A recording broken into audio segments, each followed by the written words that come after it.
you doing, hon? I'm great. I want to show them the chicken recipe. That's one of our favorites. It's one of our favorites. We do it all the time.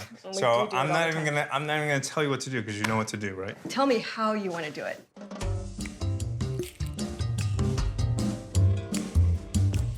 This is basically a one-pot recipe, right? We're gonna start with chicken, and then we're gonna go one at a time. Peanut butter, miso, coconut. So I always wondered, why do you always start with the chicken?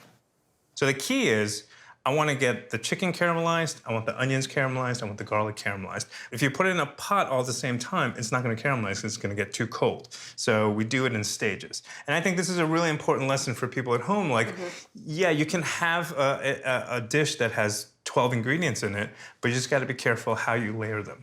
And not everything needs to cook at the same amount of time. What we're doing is we're putting everything in its stages so that it finishes at the same time. By the time we're done here, all of this is going to sort of commingle and mix and become one beautiful dish. So we start with drumsticks.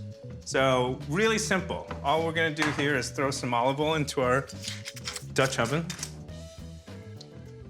A lot of oil. Does it matter which oil? You know, yes and no.